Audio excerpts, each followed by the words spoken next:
Welcome to TaNaCh Talk. I'm your host, William Hall, broadcasting live out of Kingsland, Texas, USA, with another episode of Torah Talk Weekly Parsha. This week we discuss in Numbers 421 through the rest of Chapter 7, Parshat Naaso, with our awesome, wonderful Rabbi, Rafi Mollot. Welcome back, sir. How are you this wonderful afternoon? Doing well. Great to be here. Great to have you here. Baruch Hashem, no doubt. Man, we had a show this morning that pre-recorded for, that's going to go live tonight for Gabriel Sanders. And man, we had a storm blow in, and I'm telling you, like within a matter of 30 minutes, I went from breathing fine, kind of like I am now, to just completely stopped up. It was the most miserable I was sitting there breathing with my mouth wide. I couldn't even breathe through my nose. I was like, it was miserable. Thank God, Baruch Hashem, it's actually gone. Could the allergies in Kingsland be worse than in Houston? Is it possible? I've heard no, but I haven't suffered. I haven't suffered any in Houston. So, but that doesn't prove anything. Those confirmations that cannot be confirmed nor denied. That shall I say? Very good, very good. So, they told me that Houston is the allergy capital of the country. I have heard that as well. From what I understand, I lived there when I was a kid, but I was too young to remember. So, thank God for that too. I don't need to remember things like that, especially growing up with asthma anyway. So you would think I'd remember. So, well, very good. Well, here we go, man. It's ready to rock and roll. Parshat Naaso. Here we go. Okay, thank you, William. Yes, sir. I just asked that Hashem should open my lips and my mouth should declare His praises. Should say the right things that your audience need to hear.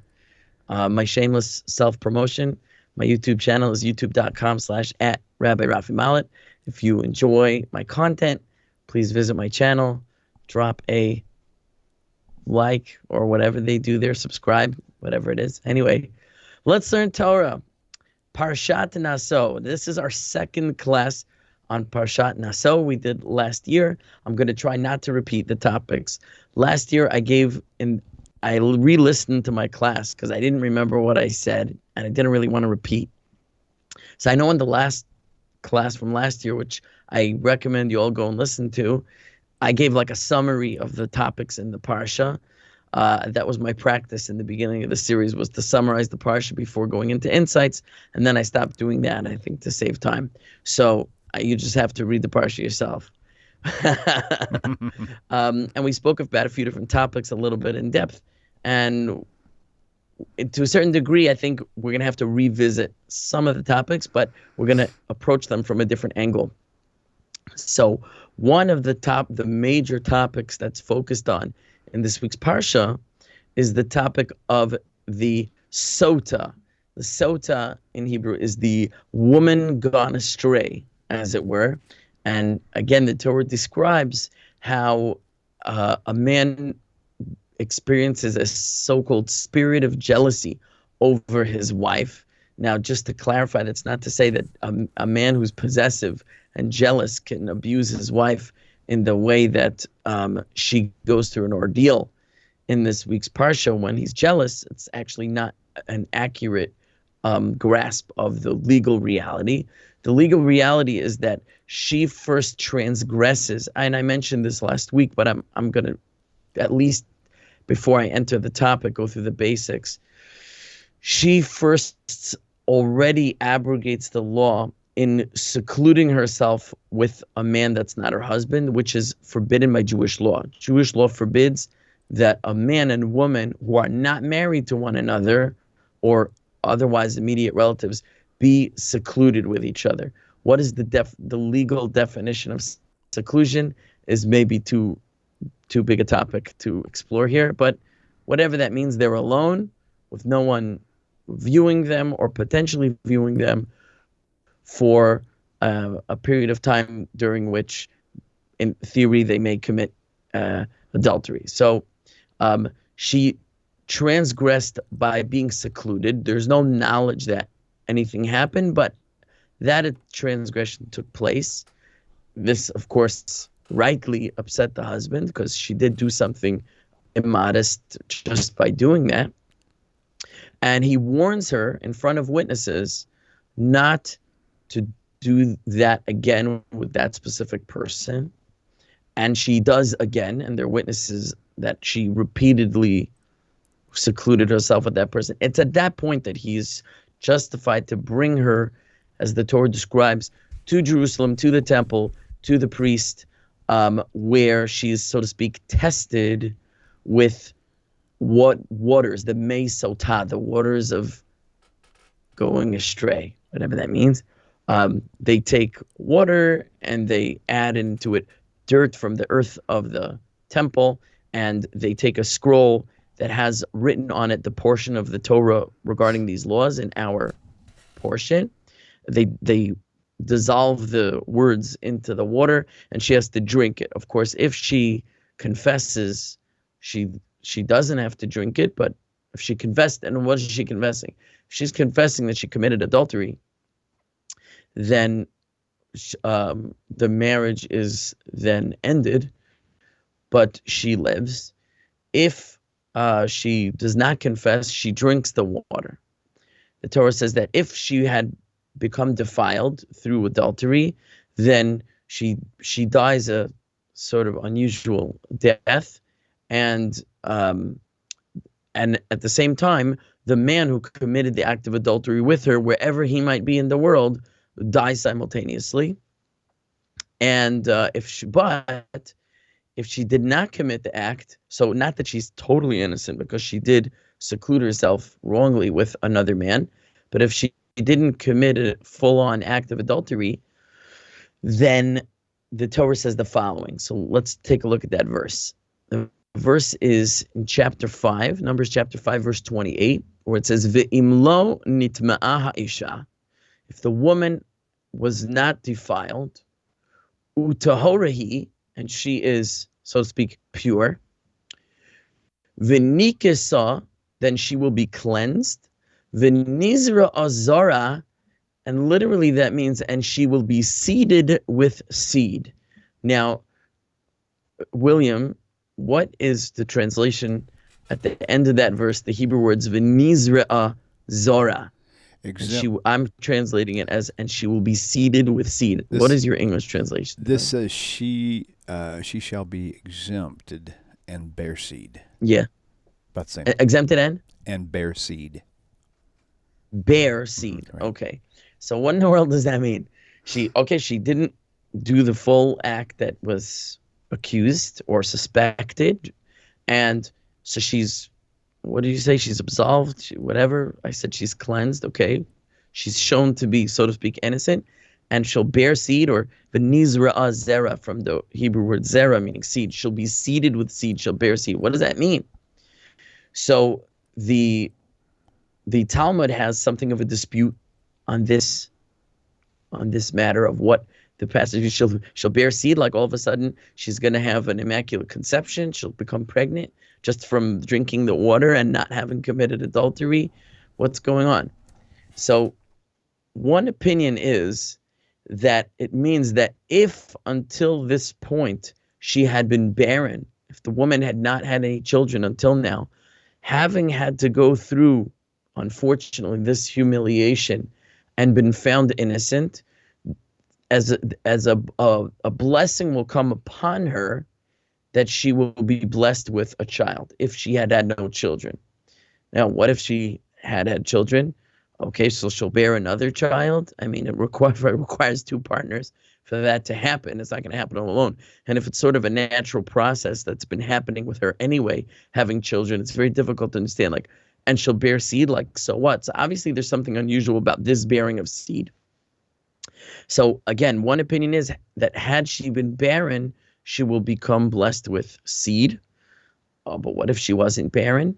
So then she will, it says that if Rashi, the famous commentator Rashi, brings this comment on this verse, he says if she used to give birth with pain, now she'll give birth with ease. And if she used to give birth to unattractive children, her children will now be beautiful. Meaning, and the Talmud actually lists a number of improvements and enhancements that Rashi doesn't elaborate on, that her seed will be blessed in a way that will be enhanced over previous. Her seed will be blessed. Okay. Now the dispute is the Talmud is one of the opinions there objects to the suggestion that if she would be barren, she'd become pregnant. And the objection is on this basis, because here you have a woman who's desperate to have children. A woman who's desperate to have children. She'll say, I know what I'll do. I'll go and I'll seclude myself with a man. My husband will become jealous. He'll warn me. I'll do it again. He'll bring me to the temple. I'll drink the water. I'll be shown to be innocent, and I'll get a child. And it's sort of almost, it would be encouraging women to put themselves in an immodest situation with another man, which is certainly not something the Torah would encourage. So by that logic, there was a view in the Talmud that objects to this alternative view that, oh, she'll have a child if she hadn't had one before. So there's an objection to that. Nevertheless, though, that is one of the opinions, that a woman who's barren will have seed. Otherwise, she will, at the very least, have an enhancement in her child if she does bear children. Okay. Now, on that note, the Talmud shares a story with us, a famous story from the Tanakh about a barren woman. And this woman's name is Hannah, also known as Hannah. Hannah, in the book of Samuel, 1 Samuel chapter 1, the very opening story, we have this righteous fellow. His name is Elkanah. Elkanah has two wives, Hannah and Peninnah. Hannah is barren, and Peninnah has many children. Yet, even though Hannah is barren and Peninnah has many children, it appears that Hannah was the preferred wife. She was the more beloved wife to her husband. But she suffered very terribly not having children. And not only that, it seems the verses tell us that Peninnah used to taunt Hannah over the fact that she had children and Hannah did not. Now, in general, you have the issue of polygamy that arises in the Torah. This wasn't a topic that I was going to tackle in this class, but it just occurs to me. Polygamy, generally speaking, is not an encouraged practice, even though we see that the Torah sanctions polygamy specifically when it's a man with multiple wives and not the other way. It is nevertheless not encouraged, as we see from the fact that the vast majority of individuals that we encounter throughout the Tanakh and throughout the post-Tanakh period in Jewish history did not take multiple wives. Adam did not have multiple wives. He was not created with multiple wives. It was one man and one woman, and this is the ideal. What happens is that there are circumstances that arise under which a man taking a second wife becomes something of a practical necessity. For example, an example is when a man's wife is unable to have children and the couple wishes to raise children. We have the example of Sarah and Abraham. Now, Sarah and Abraham, this is a tangent from what I was going to speak about, but it's interesting. Sarah and Abraham, we find that Abraham never took a second wife till Sarah was quite elderly and hadn't had children, even though she was barren, and he could have been justified to say, listen, I want to have children. I love you. I'm not divorcing you. I'm just taking a wife to bear children. As we see in the Tanakh earlier, you had wives that were kind of like specifically for bearing children versus the main wife that was the recipient of the husband's caretaking. But he never takes a second wife until Sarah insists, When Sarah tells Abraham to take her maidservant Hagar as a wife, it's only by her insistence that Abraham does so, because she says, Ulai ibanem mimena, let her bear you a child, and I will be built through her. Ibanem mimena, I will be built through her. Not having children was considered like a type of destruction. So like the word barren implies. She said, I want to have children. So if you have children with my maidservant, I can raise these children on my knee, and that will fulfill to some degree my motherly desire. Only at her insistence did Abraham take Hagar, her maidservant, as a wife. Isaac never took a second wife, even so long as Rivka was barren. And Jacob originally intended to marry only Rachel, and he worked for her for 7 years. He was tricked into marrying Leah, but he nevertheless wanted to fulfill his commitment to Rachel to take her as a wife. And on that basis, he ended up with a second wife, sort of by accident, not on purpose. He never planned to marry both women. And even though we find that he takes their maidservants as wives, if you read the verses, it's very clear that it was only because Rachel was barren. Again, very similar parallel story. Because she was barren, she begged Jacob to take her maidservant as a wife to bear children so she could raise them. And he only did it at her insistence. And then Leah became jealous because she had stopped having children, and she saw that now Rachel was getting the focus. And so she said, listen, if she can give you a maidservant to bear children for her, then I can also give you a maidservant to bear children for me. And the maidservant's children were seen almost as an extension of the wife's children. And she also insisted that Jacob take. But even in the cases of polygamy that we find, my point is that it was only in the case of some type of a necessity that arose, but never because the husbands were out to marry multiple wives. Not only that, but in the book of Samuel, in the first chapter, and I didn't prepare the verses, so you'll forgive me, Penina is the second wife of Hannah, and she's referred to in Hebrew as a tzara.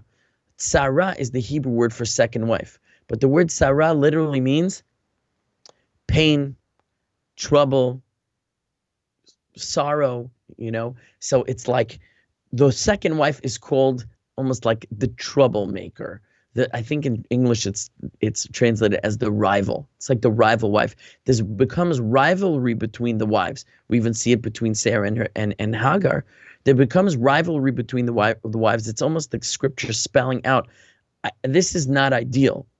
It was only permitted out of necessity. We find a case in the Talmud where there was one sage who had 300 wives. And the reason the Talmud explains is because these women were all widows. They had no one to support them. So in order to support these widows, he took them into his household just for the purpose of supporting widows. So you see that women were very vulnerable in the times of the Tanakh, and without a husband, bad things happen to women. So sometimes you could, for the protection of the woman, a man, a patriarch, would take additional wives for their benefit. So this was sort of something that was given permission to do, but ultimately is not ideal. As we see Adam and Eve, Adam and Chava, one soul was always meant to be one man with one woman in an ideal situation. The polygamy situation is non-ideal. The reason I bring that up, which was a total tangent, but an interesting topic. Oh, by the way, nowadays, Jews do no longer practice polygamy of any kind.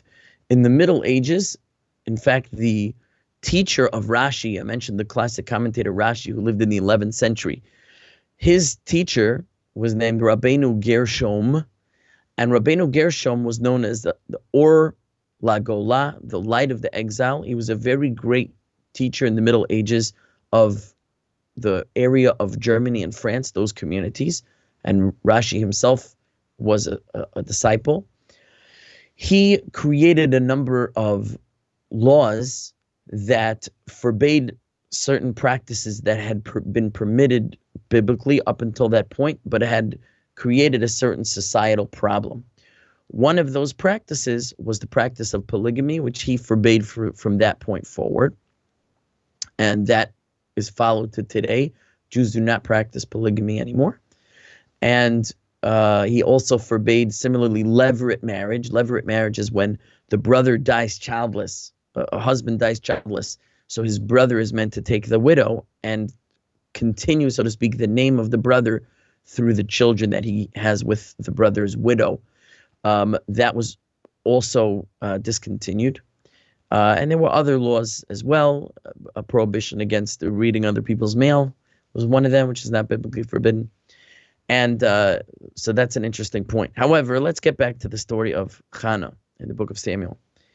So, so the reason I brought it up is because I always wondered why Elkanah had 2 wives. And I think seeing the parallel of the stories of the earlier patriarchs that I mentioned, you see that Hannah was barren, and it seems like he took a second wife for the purpose of children. But Hannah was his kind of like first love and his primary wife, as we see from the way he speaks to her and treats her in the verses. He gives her a superior portion than the other members of his family, and he speaks to her in a very loving way. But nevertheless, she's very bitter and sad over the fact that she is barren. Okay, it's a long way to go to get to this point, but interesting points we visited along the way. So she goes into the tabernacle and she begins praying to God, a very heartfelt prayer. And we could talk a lot about Hannah and her prayer. It's very profound, and the Talmud derives many of the laws of prayer that we practice from Hannah's prayer. By virtue of the fact that it was so efficacious, we see that her prayer was of a superior nature, from which we can learn a preferred mode of prayer.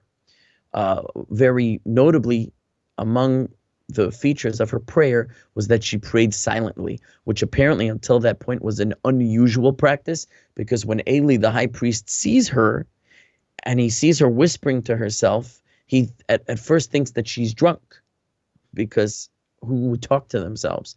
If she was speaking to God, the normal practice was to do so out loud. But despite the fact that it was unusual, her prayer is heard and accepted, and we derive from there that the soft-spoken prayer is actually a preferred form. And now that I got there, the question arises, why is that so? I have a video on this on my channel, another shameless plug for my channel, Rabbi Rafi Mollot. The title of the video is, Why Do Jews Whisper in Prayer? But I'll tell you right now, this is something I heard from a rabbi, a teacher of mine. His name is Rabbi Lawrence Kellerman. And he said as follows. He said that and this is based on a passage in the Talmud, in the same section that discusses these issues, that it says a person who sort of screams his prayer, it says is one of little faith. He's one of little faith. It's not really a Hebrew word for faith. It's more like belief. He's one of little belief. Why? Why does he scream his prayer? Does he think that God doesn't hear him unless he screams? Does he think that God is so limited or so far away or so hard of hearing that he wouldn't hear him unless he would scream? It almost puts a limitation on God to scream your prayers out loud. It's very reminiscent of when Elijah the prophet is having his face off with the priests of Baal on Mount Carmel in 1 Kings 18. 1 Kings? Yeah. 18. That Elijah is having his face off with them, and they're begging their God to bring the fire down, and they're screaming, and Elijah mocks them. He says, maybe you need to scream a little louder, maybe he can't hear you, maybe Baal's on vacation and he's too far away. He mocks them for screaming out to Baal. So the Talmud says if a person would realize how close God is to him and how infinite are God's faculties, he would understand that it's sufficient to whisper in prayer. The whisper in prayer is an acknowledgement of the all omnipotence of God, the omnipresence of God, that God is ever present, and he doesn't lack the ability to hear, and he's not so far away from us. When we whisper, we acknowledge the closeness of God, and in that acknowledgement of his closeness and his infinite ability, that brings us truly closer to God in a way of recognition that causes our prayers to be more efficacious, to be more sincere.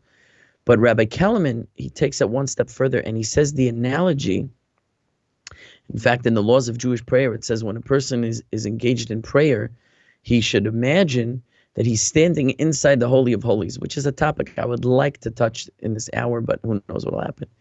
Like he's standing in the Holy of Holies, in front of the ark, in front of the cherubs, because in a certain way, when he's praying, he's as close to God as if he would be, so to speak, in the holiest of places.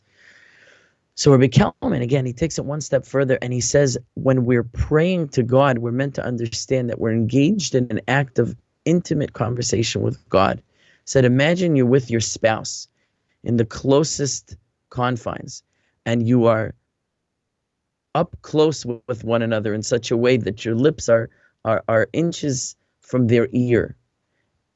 How do you speak to them when you are as close with your spouse as you can be? You speak in a whisper. Our feeling of closeness to God is meant to be such that we could whisper to Hashem. The closeness with Hashem is meant to be that we can whisper to Hashem softly, the way we would whisper to our spouse when we're engaged in the closest embrace. This we learned from Hannah's prayer. Now, here is in chapter 1, verse 11 of 1 Samuel, it gives us a snippet of her prayer, and this is what it says. It says, Vatidor neder, she took a vow, she made a vow, and she said, God of hosts, here's the Hebrew, Im ra'o tir'eh ba'ani amosecha. Im ra'o tir'eh, if you will see, but the word for seeing is doubled, ra'o tir'eh. So ra'o means seeing, and tir'eh means you will see. If you will see, you will see. It's doubled. Now, this type of doubling of the verb is all over Tanakh, and it's understood as an emphasis. So in English, it's usually translated as, if you will surely do this verb. When the verb is doubled, it's emphasis. So imra'o tir'eh, if you will surely see, ba'ani amatecha, in the poverty or in the affliction of your maidservant. So we're going to come back to that phraseology. And you will remember me, and you will not forget your maidservant. That's herself she's referring to. And you will give to your maidservant the seed of men. I will give him to God all the days of his life. Umora lo ya'ale al rosho, and a mora will not go upon his head. There's a question what the word mora means. Maybe it means a blade will not go upon his head, and she's vowing a Nazarite vow upon him, which is also in this parsha, the Nazarite, not to cut his hair. Some say mora means there will be no, like a moret, it's like a teacher or a master. There will be no master over his head. Like he'll fear and serve only you and no other master. Some say it's from the word yirah, which means fear. There'll be no fear over his head of anyone other than you. But either way, she said, I'll dedicate my son to you for the rest of his life, for all the days of his life. This might be a Nazarite vow, which is interesting that she could vow it upon her child, but be that as it may. Okay. So she makes a vow, please listen to my prayer and I'll dedicate my child. But the Talmud wants to focus in on this double language of ra'o tir'eh. See, you will see. Now, again, in the plain meaning, on the level of plain meaning, it's an emphasis. However, the Talmud has a way of analyzing verses that goes deeper than the plain meaning. And here the point is that the verb didn't need to be repeated. So the repetition already tells us that there's more being said. So here's what the Talmud says. This is in Tractate Berachot, page 31b. And it says as follows, if I could find my mouse cursor, okay. Imra otir'eh, if you will surely see, if seeing you will see, okay. Rabbi Elazar said, Chana said before the Holy One, blessed be he, Master of the universe, if you will see, imra'o, if you see, mutav, then it is good. Meaning if you see me as I am, and you judge me to be worthy to answer my prayer, good, let's leave it at that. The imlav, but if you do not see me worthy as I am to merit a child, tira, then you will see. Then you will see. She's saying, either see me as I am, or you'll see what's going to happen. And what is you'll see what's going to happen? And here the Talmud infers that Chana took upon herself to do that which in the discussion of the previous sages that I mentioned, they said a woman would be incentivized by the Torah to seclude herself with a man in order to have her husband force her to drink the waters, and then she'll be blessed with a child. That this is what Chana, so to speak, threatened to do. She said, if you don't grant my prayer as I am, as you see me now, then you'll see what I'm going to do. I shall go, says the Talmud, I shall go and I will seclude myself in the eyes of Elkanah, my husband. He'll see or he'll become aware through witnesses that I became secluded with another man, and he's going to make me drink the waters of sota. And you, God, cannot make your Torah false. Your Torah says that if I didn't commit the act, then I'll be seated with seed. I'll merit it to have a child. I'll be blessed with a child. So if you don't give me a child based on the merit I have now, I'm going to force you to give me a child by carrying out this strategy that the sages were concerned about in the Torah. I'm going to do it. I'm going to do it because you wrote in your Torah that if she's innocent of the act that she's accused of, she'll be blessed with a child. That's what I'm going to do, said Chana. So if you listen, God, if you want that to happen, it's on you. You could hear my prayer as I say it now. See me now as meritorious. Otherwise, you're going to see what's going to happen next. It's like she's threatening God. a very strange passage in the Talmud. Now, there's a lot to discuss, but I want to focus on one commentary called Ben Yehoyada.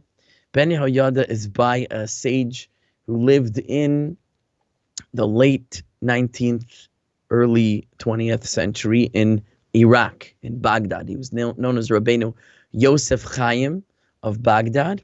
He's also famously known as the Ben Ish Chai for another famous work that he wrote called Ben Ish Chai. And he writes in this commentary on the Talmud called Ben Yehoyada, he writes as follows. He says, how could Chana have said such a thing? How could she think that by abrogating the law of the Torah that somehow she would be allowed to abrogate the law of the Torah, not to become secluded? Not only that, but one of the things we mentioned in the class last year, which I recommend you go back and listen to, is that in this scroll that they mix into the waters of sota, where the words get dissolved, which include the curse of the sota woman that's written in these passages, includes God's name. God's name is in there. Now, it's forbidden to erase God's name, obviously. But yet here, we're commanded to erase God's name in the water. Why? We spoke about in the class last year, God says, for the sake of peace between husband and wife, I'm willing to have my name erased. We said a lot about it last year. That was one of the big topics. Very important topic. I'm not going to rehash it. Go back to that class, listen to it. God says, I'll have my name erased for the sake of restoring peace between this husband and wife. For peace, I erase my name, says God. But outside of that, you're not allowed to erase God's name. So here she's going to break the law, seclude herself with a man that she's not allowed to do in the first place. Have God's name erased on purpose? What kind of a suggestion is she making, right? And to think that somehow this would give her a merit to have a child? What kind of crazy suggestion is this? So he says this. He says, no, that's not the meaning of this passage. You've misunderstood this Talmudic passage. Rather, the meaning of the Talmudic passage is as follows. She says, if I merit by the things that I've done until this point to have a child, please hear my prayer in the merit of that. She says, but if not, I have another merit. God, I have another merit that I want you to see. Please see another merit. And you know what that merit is, God? The merit is that I could have gone and secluded myself with a man for the purpose of having myself drink the water and the purpose of, so to speak, forcing your hand to fulfill the promise in the Torah that a woman who's innocent, who drinks it, will have a child. I could have done that, and I didn't do that. I won't break the law to seclude myself with a man, and I won't cause your name to be erased, even despite all the pain that I feel that I have that I don't have a child. And the promise you make in the Torah to give a child to a woman who endures that process. I want that so bad, and I could do it, but I won't do it because of my love of you, Hashem, that I would rather endure the pain of childlessness than break your law or cause your name to be erased. She's saying, in the merit that I'm not doing that, despite the pain that I'm in, see that and grant my prayer and the merit that I have not, and will not do that thing. Now, what's incredible to me about this way of reading the Talmud, that she says, if you don't see by what I have done, see by what I haven't done, is it's such a beautiful, mind-blowing perspective of how we need to look at people and how we need to look at ourselves. And I'm going to go on a little bit of a tangent, which is related, and that's this. When I was teaching in Seattle, we had a teacher training on a certain methodology of classroom management, you might call it.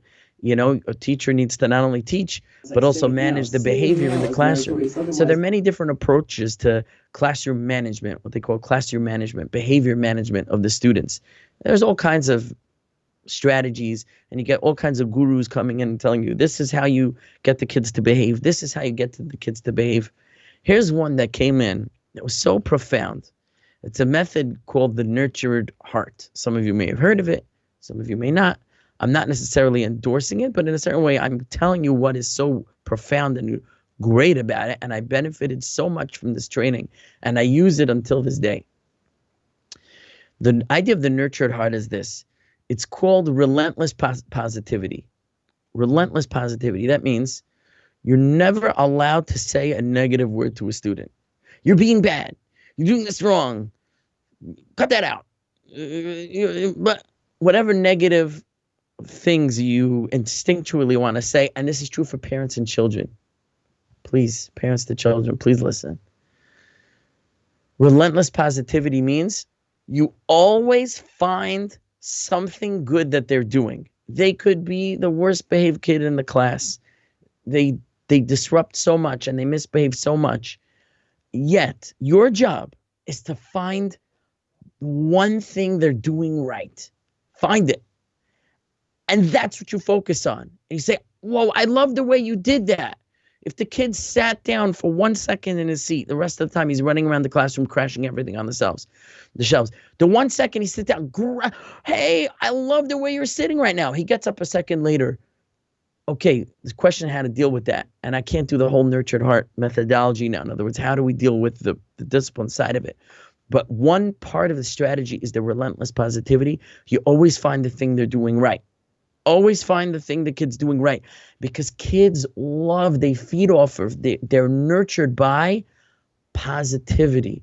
The reason, unfortunately, a lot of kids act out is because they have such low self-esteem. They feel there's nothing good about them to see. So if you're going to see me bad, then at least give me all the attention you can, because at least I'm getting attention, right? If I can't get positive attention, let me get attention the only way I know how. But we need to teach the child that he can get what he's seeking, the attention, in a positive way. It's our job to find that little point of positivity and point it out, right? So for the 5 seconds that the kid is doing something wrong, that's when you catch the kid and say, I see what you're doing, and it's amazing. Always and what if you can't find that moment? So here, whatever he's doing wrong, you think of something worse, and you go, I see that you aren't doing that thing. Find the positivity in what they're not doing wrong. Now, sometimes for some kids, you're going to ask, comes an invitation. Oh, that's what, watch this. You think I'm not doing that wrong? You're almost giving them an invitation to do it wrong. In the beginning, it's always that way, because the kid is in this mode of negativity is all I know how to do. But if you're relentless in the positivity, and of course you have to do for all the children in the class, can't focus only on the kid who's misbehaving, because then you're rewarding it, and it's a whole system to it. Because in other words, you focus on the good. You focus on the good. The discipline comes in. I'll just give it to you because you're all wondering. So what do? Is that after you give them the drug, that positive feeling that is so nurturing to them, if they don't respond to it, all you do after relentlessly doing it for a while is you turn it off and you redirect it to the kids who are doing the right thing. And then you give it to them, you give it to them. And that kid's been getting that positivity, whatever that positive thing you found that he was doing or that he wasn't doing. And he's like, where'd it go? I got to get that back. And then he starts coming towards the behaviors that got him that positive feedback. But first, you got to give it relentlessly. If he doesn't respond, you turn it off. You don't turn on the negativity. You turn it off and you redirect it to where the good in the classroom is. And the kid's like, I got to get that. And so they start moving, they start shifting. I was talking to the guy who did the training. He happened to be an Orthodox Jew in our community. So I was talking to him in synagogue on Shabbat. And I was comparing it with what I had been doing before for classroom management, which was a different system, which I also really love. But there are more kind of like rewards and punishments. So I said, how do I kind of weigh out the benefits of my old system versus my new system? And listen to the words he said to me. He said, what you were doing before was behavior management. What you were doing before was a system of control. You were controlling the students. He says, this system is a system of transformation. You're transforming your students. You're not managing your students. You're not controlling their behavior. You're transforming them. And he's right. And he's right. You show the kid how good he is, but first you have to see it. Until now, you thought this kid's terrible. Could be your own child. Could be another person in your life. Could be a student in your class. I'm speaking as a teacher, but also as a parent. Your job is to find that good thing and let them know that you see it. And if you can't find a good thing, find a bad thing they're not doing and say, I'm so proud of you that you're not doing this. Maybe you're screaming at the top of your lungs, but you're not hitting the kid next to you, whatever it is, you have to start from somewhere, find the good. When I saw this explanation of the Talmud, my brain nearly exploded. She said, God, if you can't find something in me that merits this, look at what I'm not doing. I'm not doing that thing where I'm going secluding myself. That's also a merit. Ra'otira, see, you will see. If you don't see me as I am, see by what I might have been doing. We need to look to find the good in every person, including ourselves, to say, what good can I find? If I can't find something good that they are doing, let me find something they're not doing and say, what's good they're not doing. We have to find the good in every person. But what's amazing is that Hannah did it to herself. She said, I can see the good in me. You can't see the good in me, God? I can see the good in me. And he listened to her. Now, did God not know something? She taught him something he didn't know. And this is a very profound perspective on all the tests. God tested Abraham. Now I know that you're faithful to me. God didn't know. He needed to test Abraham to see. There's a lot of profundity there, and we could spend an hour talking about tests. But one of the explanations, which you may already be thinking to yourselves, is God said, I needed to show you that it was in you. Because when you see it, you look at yourself differently. And when you look at yourself differently and you see the good in yourself, you act differently, you behave differently, you do different. Because you know what? I am good. I can do it. I do have it in me. I do have the potential. I'm greater than I thought. Instead of slumping back in our chairs and saying, phooey, I'm a nothing, I'm a nobody, and I'll never be anything. I'll never do anything good. I'm not good. I'm just going to give in to all my low desires because I'll never amount to anything anyway. Is to say, wait a second, I am good. I can do good. God is proud of me. I have something to be proud of, something to like about myself. When we love ourselves, we behave differently. We rise to our own evaluation of ourselves. So we can do it with children. We can show them that they're valuable and they will rise to the occasion. But we have to show ourselves also. Hannah said, I can see it. Can't you see it, God? So God said, you see it? If you see it, now you can be the mother I need you to be because you see your own self-worth. God will react to us better when he knows that we're equipped to behave the way that we're supposed to. We will live up to the expectation we set for ourselves when we see in ourselves the good. There's a quote I wanted to say to you, which was, it's quoted in the name of Rabbi Menachem Mendel Schneerson, the last Lubavitcher Rebbe. Here's the quote. He said, when you give another person the benefit of the doubt, you empower them to prove you right. Giving people the benefit of the doubt, meaning the benefit of the doubt is not even conferring on them an attribute that's above what they think of themselves or you think of them, but the benefit of the doubt is, rather than suspect the worst, let me assume only the best. And when you assume only the best about the person, you're giving them a chance to prove you right, and it's often true. Sometimes, I tell you the truth, sometimes kids are not really what we evaluate them, but we should let them know that we evaluate them good. And when they see that you see good in them, they're going to say, well, if they see that in me, I guess maybe I should show that to them, because that's what they see. There's a story that I heard from Rabbi Shimon Russell, who's an amazing psychologist in the Orthodox world. People should listen to his lectures. Rabbi Shimon, Shimon Russell, Russell, I think 2 L's, maybe 1. He told a story about a boy who was very troubled, and he stopped living with his parents because he was in such a fight with his family. He went to live with another relative, maybe an aunt and uncle, something like that. And the aunt and he was very troubled. He was not behaving well. He was on the street. He was doing things a person shouldn't do, to the point his parents couldn't handle him in the house anymore. But his relative took him in, and they noticed after he came in that a large amount of money that they had kept hidden in the house went missing. Okay? They gave him the benefit of the doubt. They didn't accuse him. But the uncle happened to be doing some spring cleaning in a certain part of the house, and he found, there was like this drop ceiling, and he moved one of the tiles of the drop ceiling, and up there he found the money hidden, and was in a space that he knew the boy had used. And he realized, okay, he took the money. He stole it and he hid it away. So what did the uncle do? He wrote a note to this boy, and he said, we love you so much. We're so happy that you came to live with us. And we would never ever ask more from you. If you need money, we're happy to give it to you. Please just ask.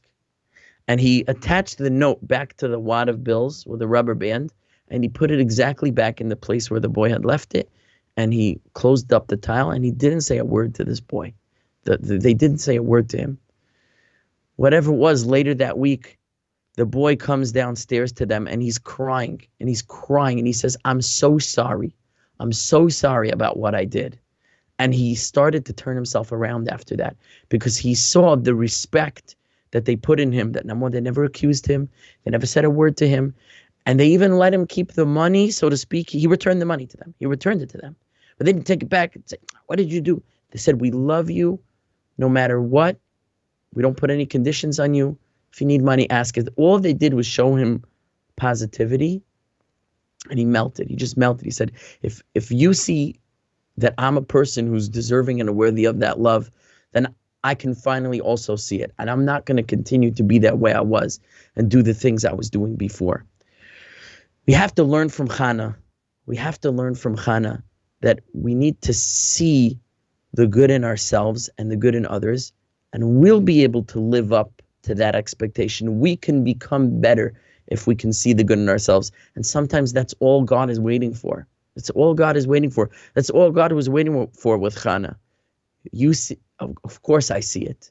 The point is, you see it. You see it. You have the same thing with Moshe and the Jewish people. Moshe, they sinned, I'm going to destroy them. And what does Moshe do? He stands up there and he says, God, forgive the people, and he gives God says, listen, everything you said, it's not like I didn't know. But if you, for yourself, took that step to stand up and advocate for them at their lowest point. He says, you have now stepped into the shoes of the leader that they need in order to endure. If they didn't have a leader who was willing to do that for them, they couldn't be led in the direction to recover from the downfall they had. And then they would have been deserving of destruction because they wouldn't have been able to recover. He said, but you stepped in and you did what was necessary. That was Moshe's test. He said, now you have created the space for yourself for you to step in and step up to being the lead. If they have a leader like you who sees the good in them, who loves them unconditionally, he can show them the good that they could be, that they could step up into that good and endure and survive and thrive and become who I need them to be. Now the destruction can be averted. It's very often the reason for a test. So when Hannah was able to look at herself like that, it did become a merit for her to have a child. We need to learn from Hannah. See the good in others. See the good in ourselves. Tell yourself how good you are. Tell others how good they are. They'll live up to it. You could improve yourself.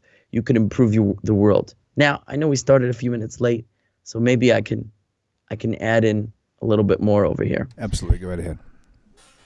Here's just a little bit more on that note. We had a few parshas ago the so-called clean and unclean animals, the so-called kosher and non-kosher animals, right? So it says if they have the signs of the split hoof and they chew their cud, they're kosher, so to speak. They're fit to be eaten. If they don't have these signs, they're not. And then the Torah lists 4 animals that has only one sign and not the other sign.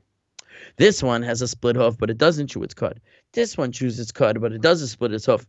Not kosher. So it's like, you don't say. You told me it needs both signs. So why do you need to tell me this one has one and not the other? It's not kosher. You told me it needs both. It doesn't have both. It doesn't fit the formula. So I know already that it's not kosher. Why do you got to go and tell me it has one sign, not the other? It's not kosher. A lot of answers to this, but here's a profound answer I heard from the son of a famous pedagogue named Rebbitzin Jungreis. I don't know her son's name, also Jungreis, obviously. I don't know his first name. The famous Rebbitzin Esther Jungreis. I heard it from her son. He said, to teach you that even the worst person, you could find something good to say about it. You know, the pig, ugh, you know, but he's got split hooves. Okay, he's got one. Not kosher, you know what? He's got split hooves, you know, the camel. Not kosher, but you know what? Choose his cud. It makes no practical difference. But you know what the Torah says? You got to look for the positive. You got to find, he's a jerk, but you know what? He dresses nice, you know? You got to find in every person, including yourself, you got to find something. I challenge you all today. You should all do this. Today, right now, right after the class, take a piece of paper and write down 5 good things about yourself, okay? Don't walk away from the piece of paper and a pencil until you have written 5 good things about yourself, okay? Now, put it in a safe place. And tonight before you go to sleep, take out your piece of paper and read out loud. If you're embarrassed because someone else now, go in the room privately and read to yourself the 5 good things about yourself. 5 good things about me are. And read them to yourself. And tomorrow, really do this. I'm telling you, it's going to change your life. Tomorrow, take out the same piece of paper and write down, if you can, 5 more things. Okay? 5 more things. That night, before you go to sleep, take your piece of paper and read to yourself out loud so your ears can hear. Somewhere private. Whisper it if you want to. These are good things about me. Read the list. The next day, write 5 more things. Okay? Do this every day. Now, you're going to say you're going to run out of things. I don't think you could run out of things. You get creative. Get creative, okay? Think of 5 good things you did that day. And if you can't think of 5, think of 1. Think of 1. Write down 1 a day. Start with 5, write down 1 a day. Just do at least 1. Please listen to me. At the end of a year, you'll have over 365, if you write 1 a day, right? 365 good things about yourself, even if it's a good thing you did, right? You could, and I'm not saying you won't have time to read that every day. Okay, so pick 10 to read a day, right? But reinforce to yourself, I'm a good person. There's good in me. And again, it could be like Hannah. I'm sure you could think of 5 things during the day that you thought about doing that you knew you shouldn't have done, and you actually did not do them, right? You got in a fight with your spouse and you didn't stab them with the kitchen knife. Write it down. Write it down. You were angry and you chose to keep quiet, right? You only used the one epithet against your spouse today instead of 7, okay? Get creative. Find the good. But the more you find, the more you'll discover. And the more you reinforce to yourself, I am a good person, you're going to live up to your own assessment. You're going to live up to your own assessment. And do this with others. Find good things about your spouse. You should have a second piece of paper. 5 good things about my spouse. 5 good things about my spouse. Now, there's a story that I heard from my Rabbi Moshe Pluchak. He told around the time I got married. Maybe it was right before, right after. I don't exactly remember. But he said this story. He said there was a husband and wife. They were in a fight. I probably told this story to you guys last year. Husband and wife were in a fight. And the husband stops. He says, you know what? I don't want to argue. I don't want to argue. I'm going to take a piece of paper. And you're going to take a piece of paper. And just write down 25 complaints. And I'll write down 25 complaints. And we'll switch papers and we'll just read. Let's not argue. Let's not fight. And so they do it. They write down. And he says, first I want you to read mine. So he gives her the paper. And she looks at it. And he wrote down, these are the things that I love about you. And he wrote down 25 things that he loved about her. And she started to melt when she read it. And he said, now let me read yours. And she crumpled her paper up and she threw it she tore it up into a million pieces and threw it in the garbage. She said, no, I won't let you read it. And that was the end of the fight. Now, this was a very smart husband, and all of us could be that smart person, whether it's between us and a spouse, us and a sibling, us and a parent, us and a child, us and a friend, or not so much our friend anymore, a coworker, an acquaintance, a person in our life. Find the good in the person and let them know that you see it. And they'll live up to the good that you assign to them. Okay, I had a lot more to say on this subject, but I feel that we're kind of at the end of our time. So there was more I wanted to say, but I think we'll pause it over here. Okay. Okay. It's up to you. If you need a few more minutes, go for it. Thinking maybe one more. Go for it. One more little closer. Okay. So here, I'm going to read a little quote that I got off of like Facebook or something. Anonymous. I don't know who said it, but I think it's a nice quote. When people saw a barren woman in Sarah, God saw the mother of all nations. When people saw a poor young shepherd in David, God saw a mighty king of Israel. When people saw a poor prisoner in Joseph, God saw a powerful minister of Egypt. So never mind what people see in you. God has a perfect plan for you. So to paraphrase, right? God already sees it in you. Hannah needed to see it in herself. We need to see it in ourselves. If we could see what God sees in us and hear God's voice telling us, you're good, you're good, you're good, and we can live up to that voice, we will live a different kind of life. Let's try to fulfill that for ourselves, and let's try to create a fulfillment of that as well for the people in our lives. And there we'll pause it. All right. Well, I can't tell you of a more motivational speech than that I haven't heard in a long time. That was awesome. And very, very powerful, no doubt about it. If that doesn't change your life, nothing will. That is for sure. Absolutely. So I hope so. Yeah, absolutely. So, Rabbi, thank you again for your time, and thank you all for tuning in, and we'll see you, Hashem willing. William, can I make a quick Yes. selfish promotion? Do it.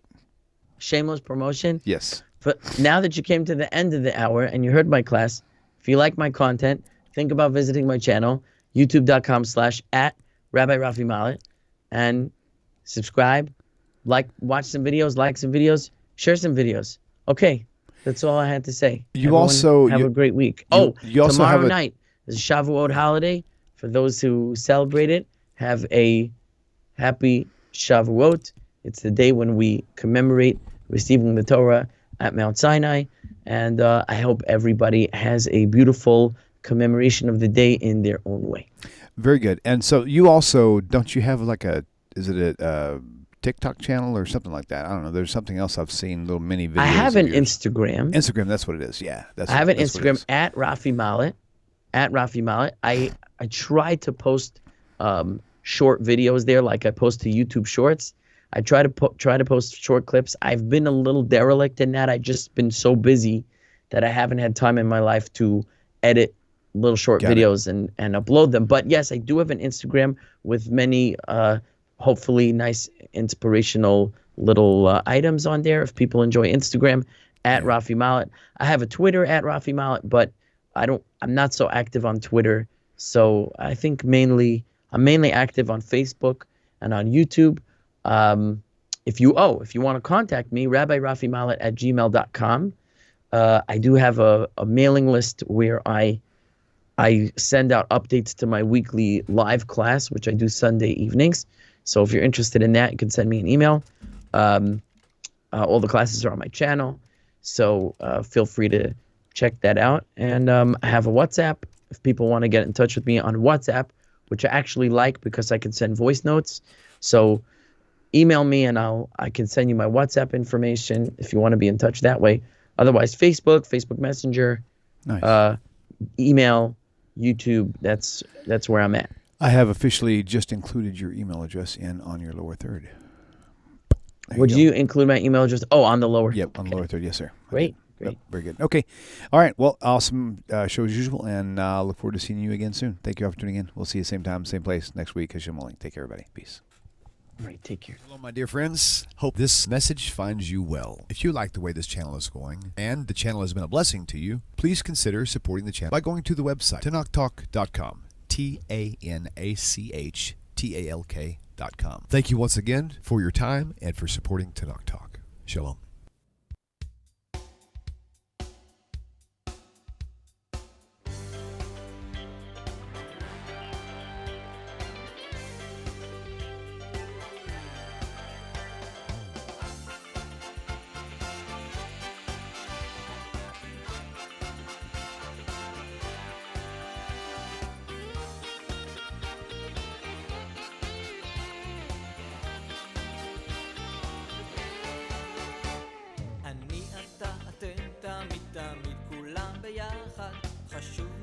חשוב והכרחי להיות ביחד. איפוק זו העוצמה, ויתור זו הגדולה, השאיפה